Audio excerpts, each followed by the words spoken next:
Dear Gene, I was able to find you 12 huge big men as you had asked for. Quite large. 7 feet tall is not unusual. Costumes are going to be a problem. We're kind of scraping the bottom of the barrel here. We got some boas, we got some jumpsuits, and some wigs. Listen, it ain't great, but it's going to be something different. All right. Well, we'll see you on the set with this weird, wacky episode. Sincerely, your favorite costume designer, John Smithy. Well, Bill Theis, but that's There good we go. enough. So, hey everyone, welcome again to Yelling at Gaseous Anomalies. I'm your host, Captain Matt Ross, and I'm accompanied by my non-singing co-host, XO Michael Pontone.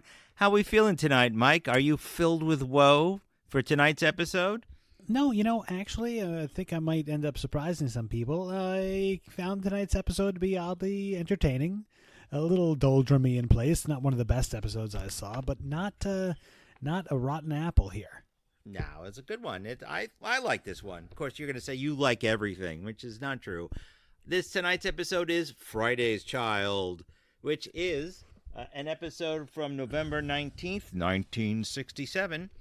This is an adventure story, and it actually shows a whole bunch of things, competing forces in the Cold War, the Klingons and the Federation, tribal warfare, women's rights in a way.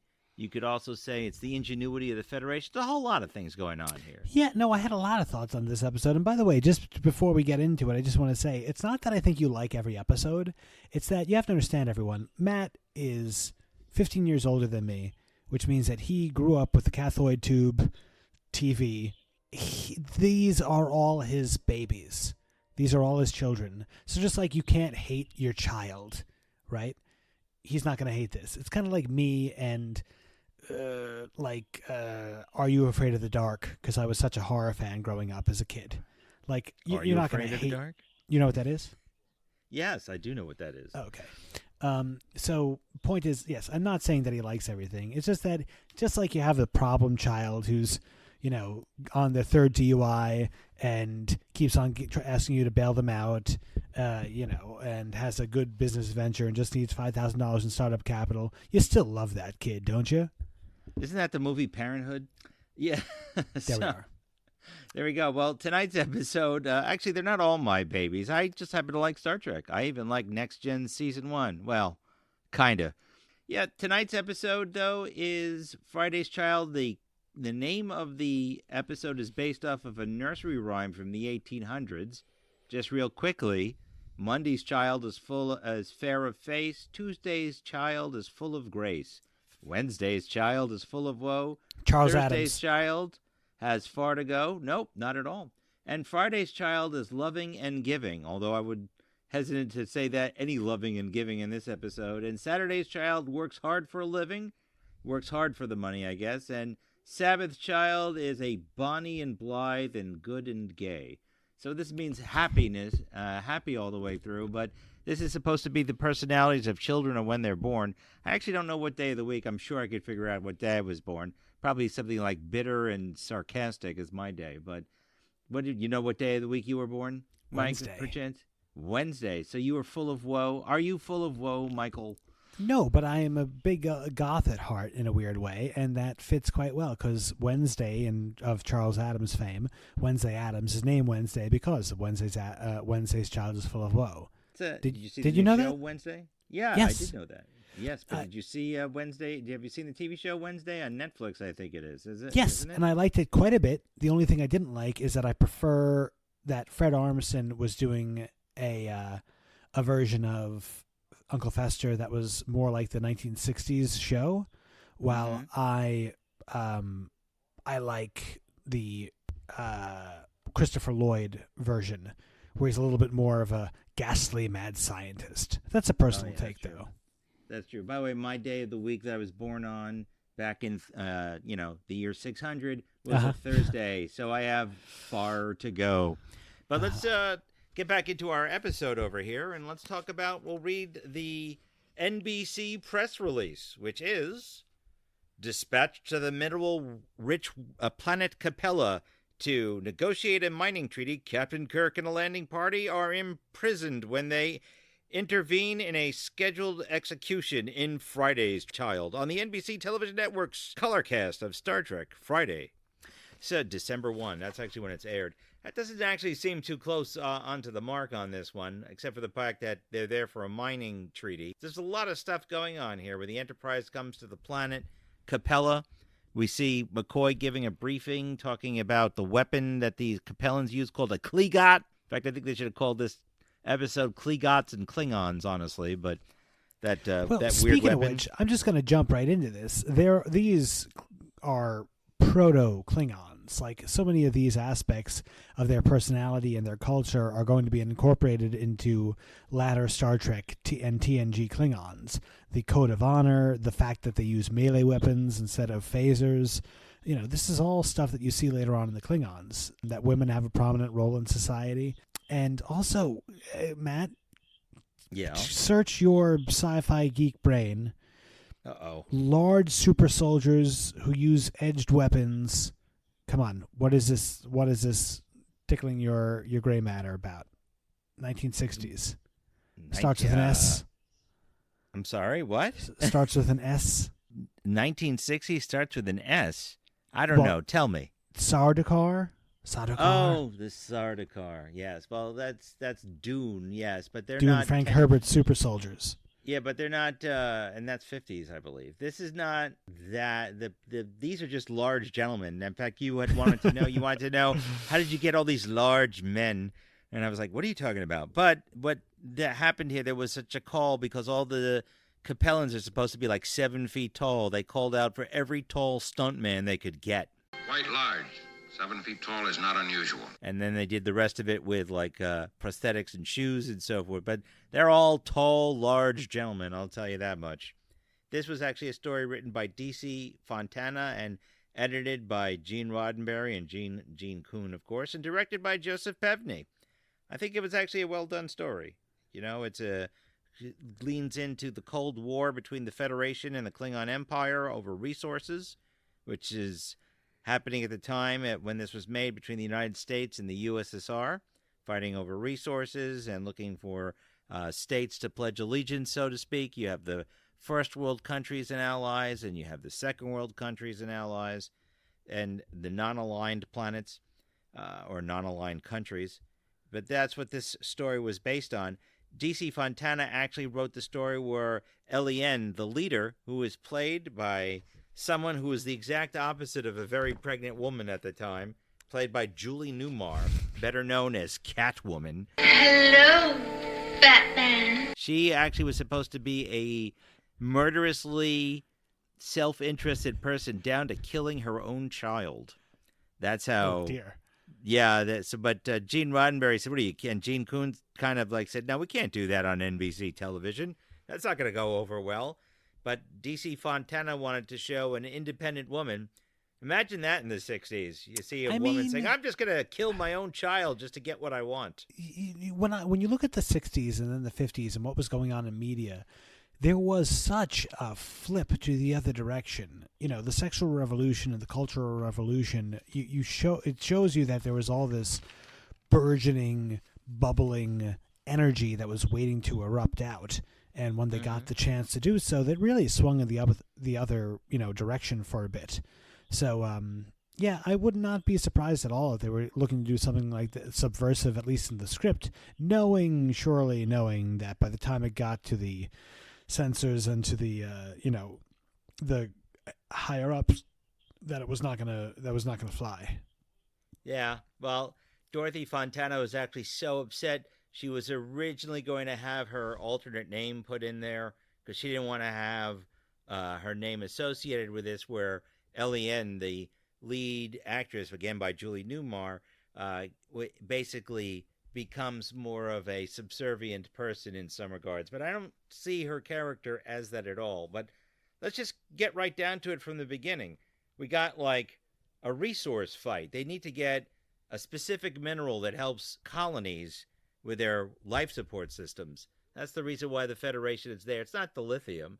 They're there for their rocks, as Akar, the head of the 10 tribes of the Capellans, is talking about. But even before that, we see how martial these people are. The Enterprise crew beams down there, of course, with all the important persons. And this was the most Grant. egregious. Right. This was the most egregious demonstration of the red shirt cliche I've seen, I think. I cannot think, like, throughout this entire thing, I'm like, okay, well, you know, the red shirt cliche, these guys are lasting a while. They're actually, contributing to the story. They have names. This guy, it's like, okay, on screen, 30 seconds later, you are dead, sir. Klingon! Grant, no! Grant. Knife in the heart. Yeah, Grant. And Kirk saying he was young. Why would you bring a young, inexperienced hothead down to a planet? Whatever. That's on Kirk. Also, come on. These people are Federations. You have to understand, again, if you're a Federation officer, you're like a West Point graduate, you're not pulling your phaser on someone just out of reflex. That's true. Except when you see a Klingon! That's what happens. We see Klingon over there, name is Krasix. He appears on the screen, and the Grant immediately pulls his phaser on him and is killed by a Klingon. You know, see a Klingon get killed by a Klingon. And it actually makes Kirk very angry at Bones McCoy, which I think is a little bit ridiculous. But, you know, Kirk goes on and goes, he had an instinctual reaction. He saw a Klingon, and what, is it going to shoot him right away? Even the Klingon says, there's no war between us. What's your story? You shoot Klingons on sight? And we meet Mob, the competing power of Aka-R's camp. I actually like that actor who plays him. We'll come to it in a little bit. But what did you think of that entire opening? Like, I wouldn't call it a cold open, but just the setup between Mob and Aka-R. Good way to do it. And honestly, like a cool setup, too, that, again, is very much like Dune. I don't know. It was just getting a lot of Dune vibes off this thing. And again, I'm willing to bet there was maybe some sort of rewriting, that it starts with McCoy reporting back having lived with these people. Like, that's interesting. We don't see that too often. I do like that quite a bit. And we see that in some trip. Well, of course. But you see that in some Trek where someone goes ahead and scouts. Usually it's Riker in TNG for whatever reason. Where like he goes ahead and he's like kind of infiltrating a little bit and getting to know the people. I like it because it shows the diversity of skill that a Starfleet officer has. Yes. But anyway, point is, you read Dune, Duncan Idaho goes ahead of the House Atreides and embeds himself in with the Fremen and learns their culture for a couple of months. So anyway, come on. Where'd this come from? That's cool. This is all from D.C. Fontana's imagination. She did not actually reference anything else, believe it or not. But no, it wasn't a rewrite? No. The idea, though, there were several rewrites on them. There were, in fact, 7, but they're all by D.C. She redid them, except for a couple by Gene Roddenberry and Gene Kuhn. This entire story all came up with her. She came up with this entire concept. They added in McCoy to go to the planet, which they wanted to add some sort of human connection to it, as opposed to learning about things later in bigger expositions, and it explains the somewhat tribal nature of the people that they're going to see. So they actually really liked that idea. She wanted to show a brutal tribal culture, and she wanted more murder and killing when they got there, but they had to talk her down from that, saying, we can't have too much killing at like 8, 9 o'clock at night, DC. So what you saw is they had more, actually. They had to actually cut out a lot of it because it was too much killing, according to them. Also, they had the idea with L.E.N. being more independent and self-interested, like I said, about wanting to get rid of her child so she could basically escape and find things for herself. But that's what they had changed it to be, a little bit more of an action-adventure-y. And then we see our intrepid heroes and Aka-R and Mob arguing with a Klingon in their main camp, saying, well, which side is better? One side points out that the human ways are better, and the Klingons are saying, yeah, they just give you like medicines and elixirs, and we teach that the strong must survive, and we're like you. We believe that only those who have proven themselves in battle can be the winners of a society. What'd you think of how close they were, both of them, the Klingons and the Capellans? What do Earthmen offer you? What have you obtained from them in the past? Powders and liquids for the sick? We Klingons believe as you do. The sick should die. Only the strong should live. Yeah. Again, they haven't figured out the Klingons yet. They're just kind of space pirates. Sort of. Yeah, or like not even. They don't have a culture. They're just like evil Federation. They're not even too far off from Mirror Federation, and the Terran Empire. Again, they are lacking a culture that these folks have. Right. Well, there you go. So, and that, of course, leads to a civil war. But I do like the insult that McCoy says to the Klingon about, like, the Klingon saying, like, they're weak and, look at the way they are. Who do they help? Trying to help people all the time. They want to teach you stuff. We'll teach you how to kill. And then, because they're a bunch of wussies, McCoy insulting the Klingon I thought was pretty funny, the way they were using their words. What Ma'ab has said is true. Our customs are different. What the Klingon has said is unimportant. And we do not hear his words. I just called the Klingon a liar. Part of, by the way, their dialogue for the Capellans was to try and think more like a Native American in English usage, with not a complete grasp of its meaning. So a sort of stilted language. That was something that they decided to add into that. In fact, the actor who plays Mob plays a lot of American Indian characters in many things. He's actually, hold on, I will get you his name in a second, as soon as I can find it. But going on to, as I flip my old man paper, I know, there we go. Who cares? But, it's like but he was very well done. But I thought it was done. Watching an episode is like the equivalent of a stats guy watching a baseball game. Listen, I'm just telling you, Kirk was hitting 380 in the bottom of the third inning. That's all I'm saying. So okay, yes. And by the way, DC's Fontana's pen name is Michael Richards, which I keep thinking about Kramer for some reason. But that's, I think that's pretty funny. Hilarious. It is hilarious. Well, in the meantime, while they are having a civil war on the planet and they can't get to their equipment, the Enterprise gets, I guess you could say, a proto-Kobayashi Maru moment where they're getting a distress signal at really far edge of their sensor range. We are under heavy attack by Klingon vessels. 2 convoy ships are already damaged. We must have help. Enterprise, acknowledge. Please acknowledge. Just to pull them out. And again, Scotty the boss does what he has to do. Well, Captain will be fine. We're going to go. So that is... Dude, I love Scotty. How they go out there. I like that. So what do you think? I would call that like a Kobayashi. As always, Scotty's a great bridge commander. He sure is. He doesn't take crap from anybody. He just looks like, I'm going to go... Got to do what we got to do. So they leave orbit to go explore a distress signal. I mean, we know as the audience member, it's got to be a trick of some time. Meanwhile, in the camp down on the planet, it's like a full-blown civil war between the one side of the Capellans following Mob, who want to support the Klingons, and one side following Aka'ar, who wants to join with the humans. But it's basically the Earth Federation. That's something also interesting, what they call. I thought that fight scene, although, it's stuntmen, it's pretty violent. And, pretty good. Yeah, I enjoyed it. And then we come to the scene where Kirk encounters the Klingon inside Mob's, or actually Aka'ar's tent.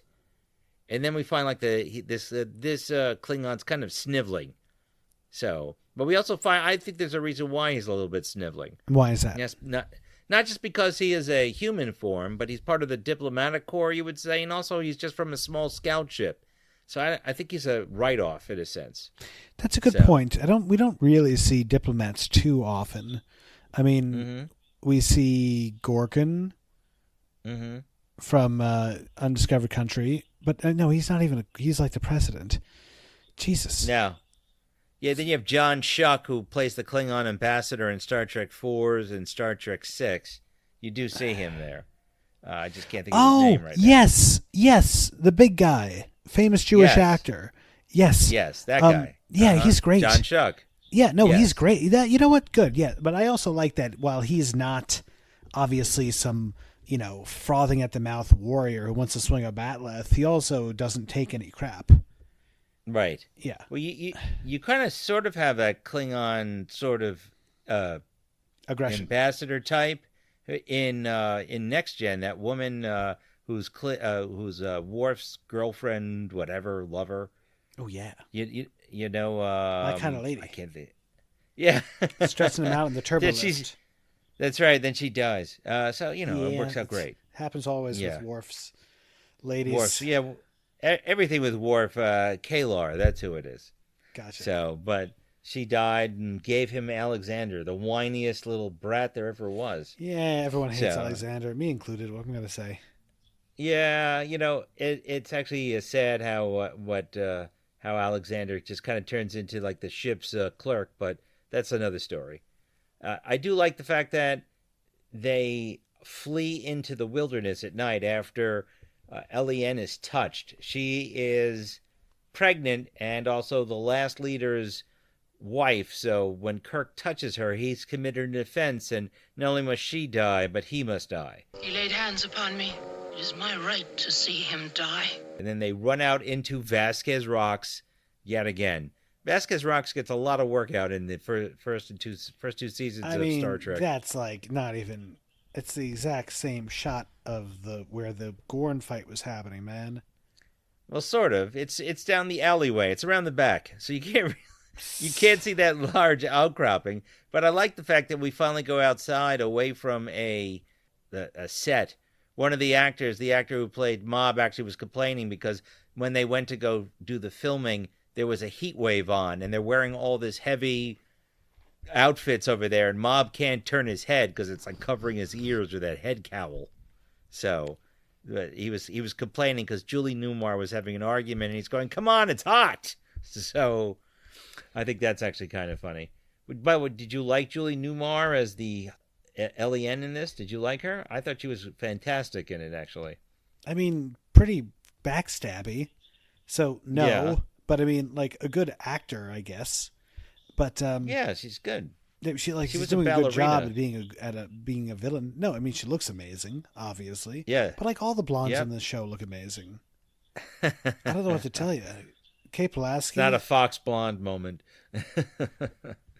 No, she's very, what's funny is that Jimmy Doohan commented is here's a woman who prides herself as being lithe and thin all the time, like a Catwoman and Batman. She is very attractive in that tight cat suit. And here she is playing a pregnant woman who's, trying to move along as best as she can and is the exact opposite of thin and shapely. It's not a real fake. It's a real fake pregnancy bump. But I thought she carried it off very well, in fact. Yeah, listen, she very well. I'm curious if she's already had a child by this point. And Yeah. also, they had kind of broken the taboo of pregnant women on screen because, believe it or not, Lucille Ball in I Right. Love Lucy had done that a couple of years earlier. That's right. And you can actually say the word pregnant, too, now. Correct. Next we'll see your ankles. I know, Oh, wait, I that's know. the 1800s. Teague Andrews, by the way, plays Krass the Klingon. You actually might see him more of in the Mod Squad. He's actually the captain in the Mod Squad. Oh. Captain Adam Greer. That's what's real. I find that hilarious. So this is in comparison. So that's it. Michael Dante is Mob. He stands at 6'2", Yeah. and he's not the tallest one there. But he played like all these American Indian types and stoic characters. So he thought it was pretty good. He also read the script. The reason why he got the chance to read for Roddenberry wanted him, and Samuel Peoples, who wrote Where No Man Has Gone Before, said, "I know the perfect guy for you, Gene." And that's how Michael Dante got his job. So was sold on the idea of a Western in space. So that's pretty cool. So in the meantime, we've got Scotty flying off into nowhere. They can't reach the Enterprise. And there you go. So they're trying to figure out what it is. They see a freighter, but they can't find out where it is. And this is where we get some of the human. This is actually Chekhov's second appearance. Isn't that bizarre? What do you mean? Where this is the second actual appearance of Chekhov film-wise, but it's the 11th episode of our watch-through of the second season. No. That tells you how out of order this is. Is that crazy? So they filmed this second, but no, he's been in all 11 episodes so far. Oh, he's been in all 11, but Okay. this is the second one filmed. That's why his hair is also bigger, too. Oh, yes. Yes. You love that hair. I hate the hair. I mean, and Sula doesn't have much to do in this episode at all. I'm amazed at how much Scotty is really like a main character compared to the later sequels, or compared to the movies, obviously. But yeah, it's cool. I mean, we're gonna get into it. We're jumping around Can we jump around to the well, okay, a couple of things I like. The close-up of the communicator, that's a first. And they made the prop department made a really good prop there. It looked like mercury or something. Yeah, that's Swarovski crystals. Yeah, it's Swarovski crystals and that Moliere effect. That's actually not the first time we see a close-up, but you haven't seen the episode yet for the real first time of a communicator. But that is awesome. It's also a scene where my dad consistently would walk in and make fun of Star Trek. Why? You're talking about with the rock slide scene. He goes, I never liked watching it when it airs. And look, they go, look, Spock, see the rock. And that's where they have the rock falling down. And that's how I always remember this. I call it my dad making fun of Star Trek episodes. Well, I mean, this is an easy one to make fun of. I mean, as much as I like the villains, what they're doing, they couldn't have picked a freaking goofier costume. They look awful. I mean, you don't like the fact they look like they're wearing tablecloths? The tablecloths, curtains, the gayest of colors. You can imagine that. I mean, I understand. As in bright and happy, I understand. But I'm saying I understand that they're doing this at a time when there was a lot of stuff that was, in black and white. So they wanted to kind of obviously get their money's worth and have big, loud colors. But still, I don't know who greenlit this. Someone must have been like, action, what the hell are we doing? Okay, action. Well, it's like advanced leg warmers or something, like fuzzy Ugg boots on the Capellan's feet and so forth. It must have been hot as hell, though. I mean, the actors were complaining it was hot, so they drank like all the water, and there's no access to go to the bathroom in any of those outfits. Yeah. How crazy is that? So they're walking through the middle of the California high desert in the middle of a heat wave. So, it's like getting over 100 degrees and they have to wear all that heavy stuff plus makeup and there's lights, so it's crazy that they got to go through it. Don't forget, cameras also have fans in them, so they could overheat, but not in this time. Man, I can't that outfit's crazy. Stand this. I'm just rewatching it in the background. I can't stand this. Okay, this Klingon is a dirty, dirty dog. He's sniveling. Yeah. He acts much more like a Romulan. Yeah. Like, a Klingon would not stab an unconscious victim. A Klingon would not stab an unconscious victim. He would not get to Stovacor. That's right. Exactly, right? Mm-hmm. He's going to wherever Feklar lives. Yeah. Probably, down the street. Unworthy. But I agree. The Klingons here are more snivelly space pirates than anything else. But I think the actor plays him pretty well to being a snivelly little crap. So that's actually kind of neat. I do like that. Right. Did you what did you think about the idea? Well, actually, Kirk uses reverse psychology twice in this. Did you pick up on that? I did not, no. He says to Spock, what do you think we could do? Well, can't we use our communicators to create a rock slide? Well, it'll be kind of hard. Well, if you don't think you can do it, Spock. No, I didn't say that, Captain. And the next time, Capellans are almost human-like, says McCoy. I don't know if I have all the right equipment. Well, if you don't think you can do it, Bones. No, I can do it, Captain. Only a very slight chance it would work. Well, if you don't think we can, maybe we shouldn't try. Captain, I didn't say that exactly. I don't have the equipment to handle an emergency. Well, if you don't think you're going to handle it, forget it. I can do it. The last thing I want around is a ham-handed ship's captain. So there's Kirk using reverse psychology, I guess, on his crew to bring out the best in both of them. I thought that was kind of funny. It just stood out to me at this time. He's like, you're right. You can't do it. You probably will fail. What are you talking about? I'll show you. But that idea, though, with using the sonic sounds of the communicator, that always drove me nuts. Because Why? I like the idea, but it's so loud. It's almost telegraphing where your position is. Like the tricorder, you could hear it a half a mile away. Kind of like a helicopter in Vietnam. But still, in a big cavern, it'll be difficult to triangulate where it's exactly coming from, no? I guess so. Probably. We could do it as an experiment. I have a couple of toy communicators. Let's go to Vasquez Rock. Yeah, I have my communicator from the Wand Company. That's a Bluetooth speaker for your phone. I actually pulled a trick of one of our colleagues. I said, give me a call. And he said, why? I said, just call me. And I ripped it out and I go, Spock, what is it? It was pretty funny. That's to Lawrence McCord. So. Very nice. Oh, speaking of which, Captain, your Christmas present arrived today. Oh, Maybe get you a little something. Oh, that's so sweet of you. I guess I have to get you something besides making videos for you. So Tell the people what I got you last year. what you got?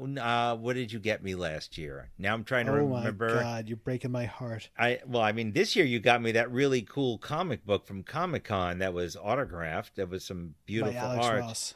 It was Alex Yes. Ross. That's a really nice thing. And now I'm trying to remember what it was from last year. I got him vintage TNG communicator walkie-talkies. Oh, yes, that that's were made right. in So the we can 90s. talk to each other at night in our beds while eating in our pajamas and having chocolate chip cookies. That's right. Didn't you and your kids play around with them? No, I didn't even open the box. Okay, then never mind. Yes, we have some good time. In fact, I just recently went to a convention and saw some of that stuff. But that's we could talk about that quickly later. Just getting to the story with McCoy going to Julie Newmar's character, or L.E.N. You must want the child and say, the child is mine, the child is yours. I thought that was kind of cute. What did you think of that little interaction? Say to yourself, the child is mine. The child is mine. It is mine. Yeah, it's yours. And the right hook to get her to behave. I think it was just yeah. slapping her. Hey, man, one step forward, one step back for women's lib. Yep. She's a woman with actually a lot of agency in this episode. Mm-hmm. And a lot of control over her own body, and she's also beautiful. Yes. She's the opposite of a damsel in distress. That's for sure. But that being said, there's also a right hook to a woman's face. How'd you arrange to touch her, Bones? Give her a happy pill? No. Right cross. Never seen that in a medical book. Send mine from now on. Then we come into the cave, and I like that special magnesite pellet that Kirk smashes open. They should carry them all the time, Yes.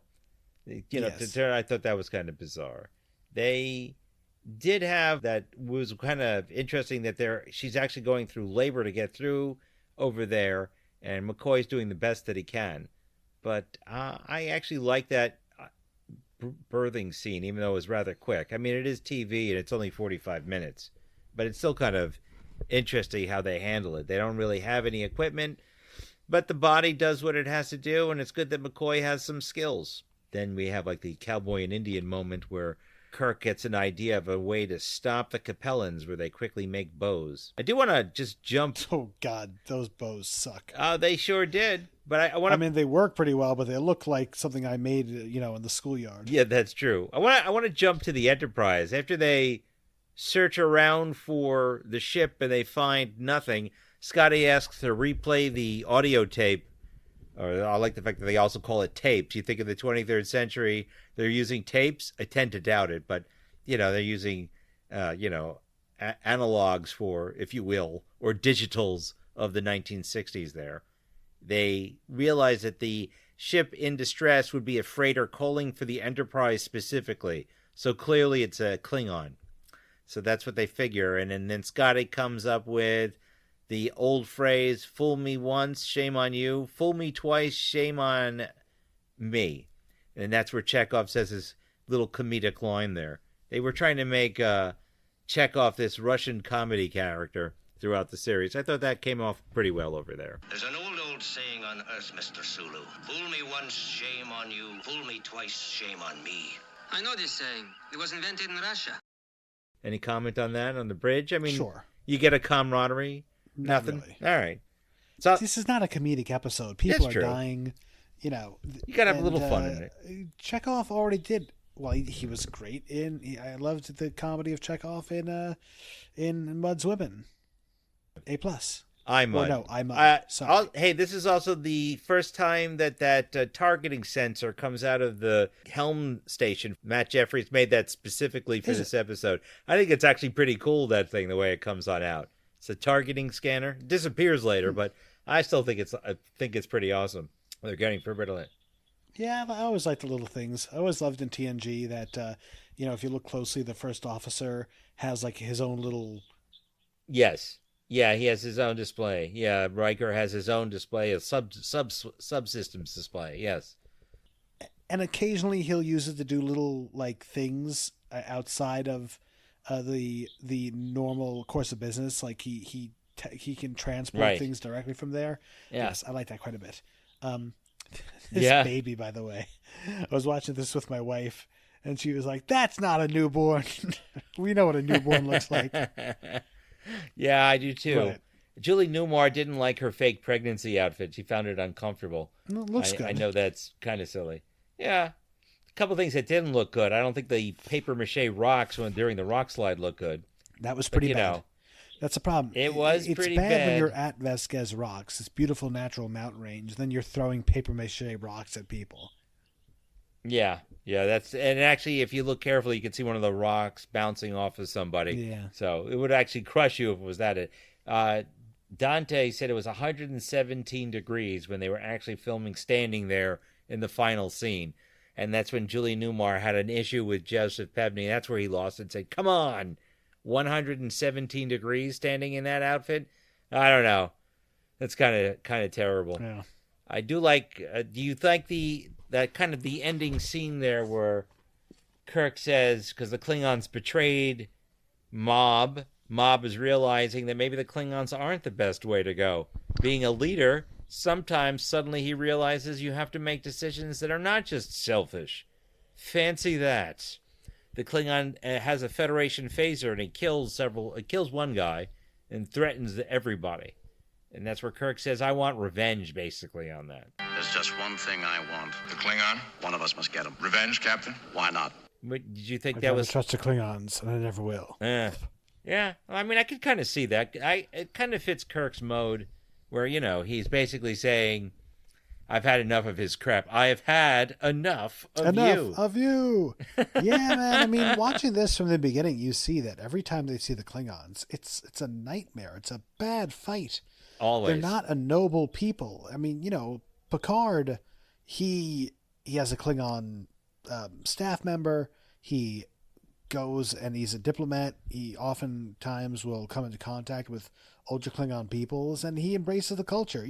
Picard, if you look, he'll drop a kapla every once in a while. That's true. But not Kirk. Nope. Kirk is in a brutal blood feud with these people. I mean, not a blood feud, but like it's kill or be killed. Every time he turns their back, they're trying to hurt him. Well, they try to explain that in Discovery. I would argue they do that poorly. But there had been wars fought between the Federation and the Klingons before. So if we skip Discovery and you watch like the Apocrypha, like Axanar, which is actually a very good fan-made production, or you look at the fan-made production from Resurrected Starships called The 4 Years' War, which talks about the FASA game board of Star Trek, which was actually pretty good, talking about the Klingon Federation War, where it takes place even way before Kirk's era, with like the Federation ships have lasers, not phasers, and other weapons instead, and how they're fighting over an area called Axanar.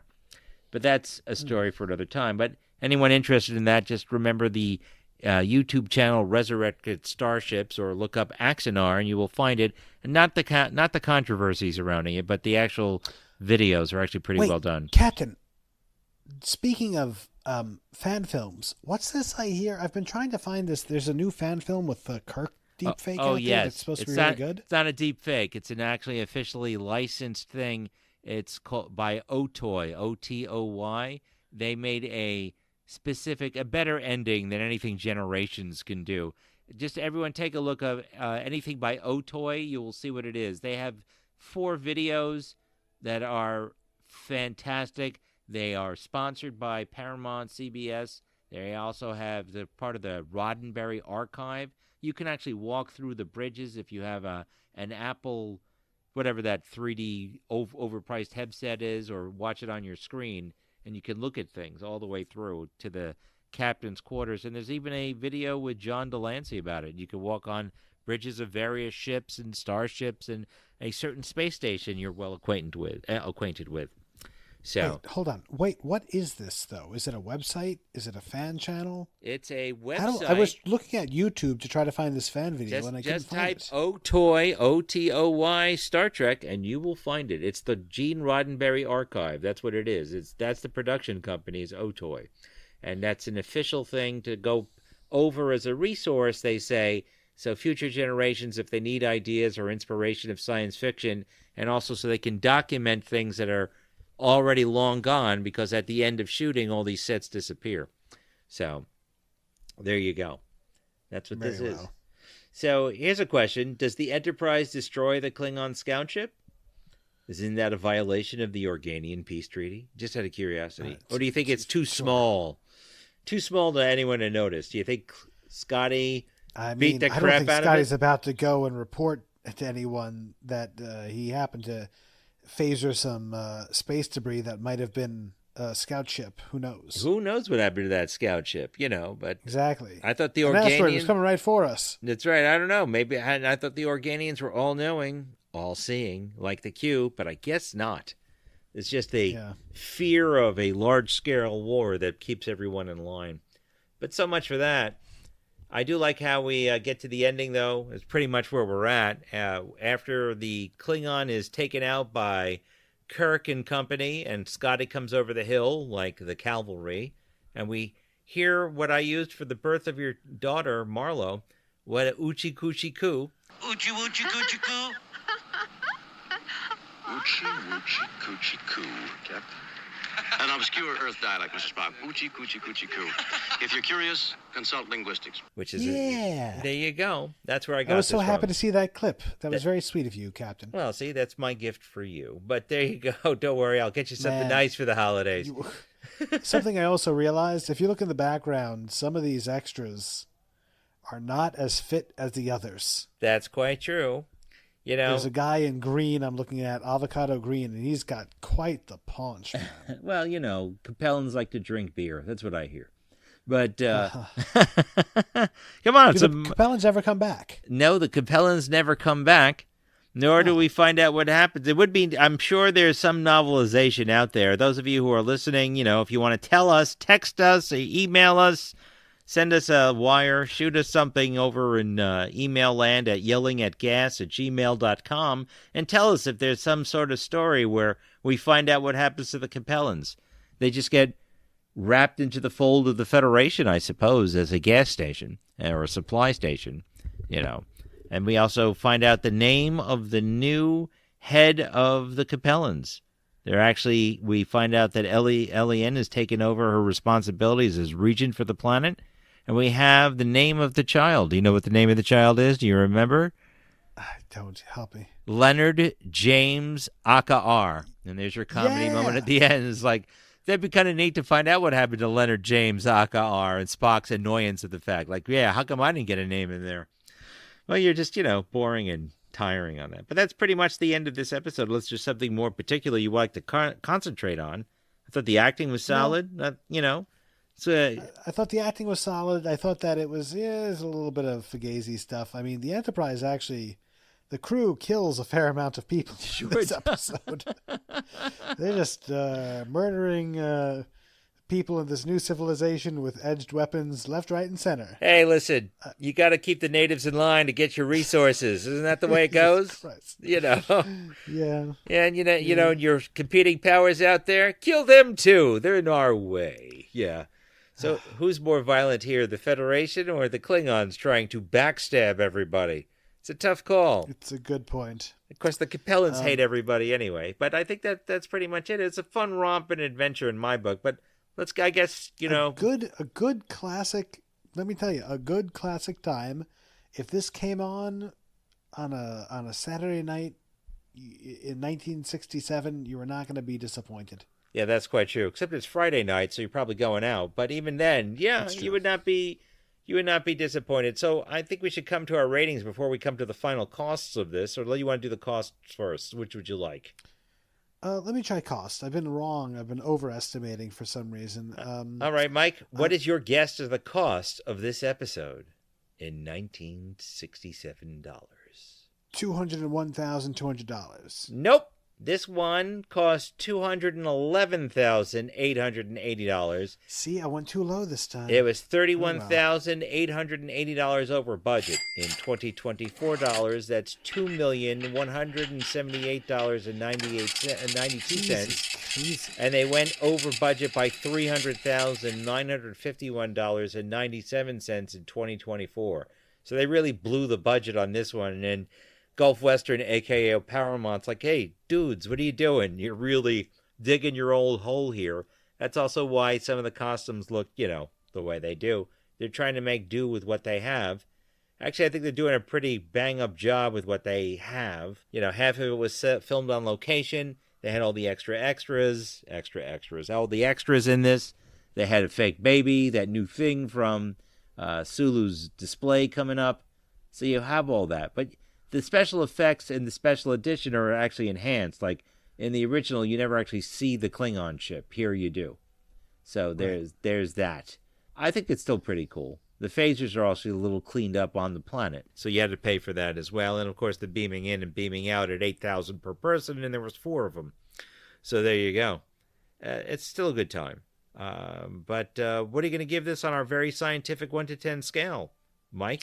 Very scientific 1 to 10 scale. I give this little ditty, okay. I like the energy. I like the imagination. I did not like the costumes. I thought that it kind of meandered and went in circles for a little bit. And the Federation killed a bunch of people.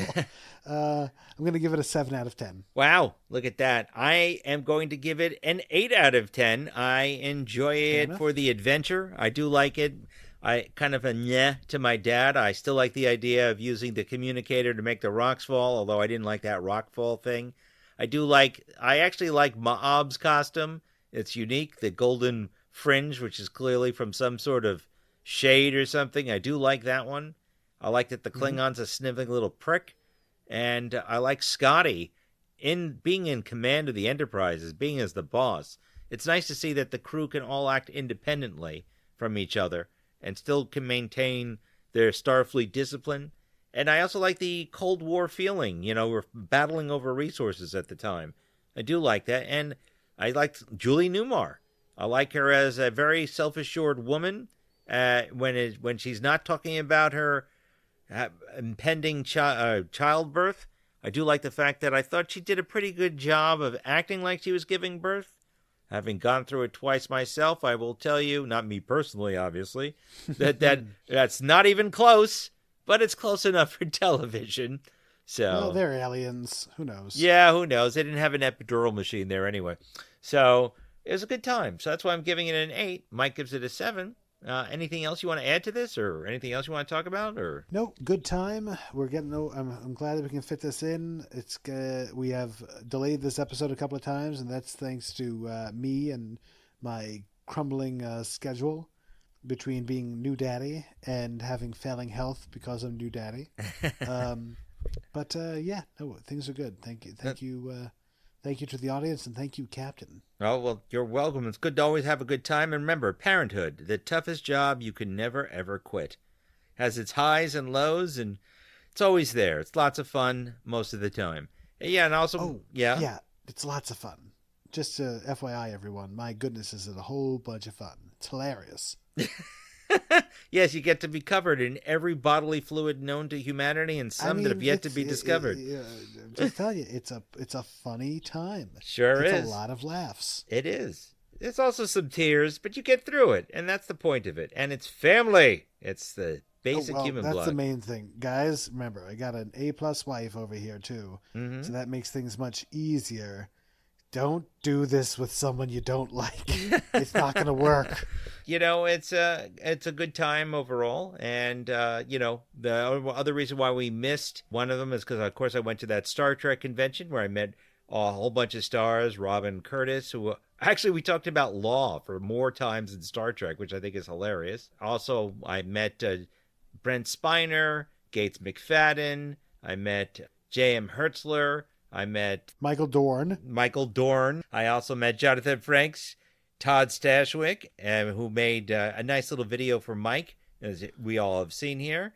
And I met Grodenchek, who plays Rom. So that was actually pretty cool. It's also very telling is that we're all getting gray, including myself. And I met some of our friends from other podcasts out there, from, Jep Nerdy, and as well as from the Penske podcast. It was a good time overall. Hi, everyone. Had you met the Penske folks before in person? I've actually met Clay from the Penske File. In fact, I have some of his art from a prior Comic-Con hanging in my office. So that's, it's a good time. It's a happy little family, all of us podcasters. We all live in the same house. Of course, we are one big happy fleet. But anyway, that's all we have for this episode, I think. So unless there's anything else, no? Going once, twice? Happy Thanksgiving in advance to all of our American compatriots and the rest of the world. Other than that, like I said before, if you want to comment or reach us and you like what we're doing, or you want to reach out to us besides a YouTube comment, feel free to send us an email at yellingatgas@gmail.com. And don't forget to like, share, and subscribe, and hit that little bell notification to find out when our next episode is coming up on YouTube. And don't forget to follow us on all of your podcatchers in there, like Apple, iTunes, and the whole like. Unless there's anything else, Mike, I just want to wish you a happy Thanksgiving to you and your family, and to all of our listeners out there, and thanks for listening. And I think that's be about it. So, as always, live long and prosper, and we'll see you out there. The child was named Leonard James Akar. There's a kind of a ring to it, don't you think, James? Yes, I think it's a name destined to go down in galactic history, Leonard. What do you think, Spy? I think you're both going to be insufferably pleased with yourselves for at least a month, sir.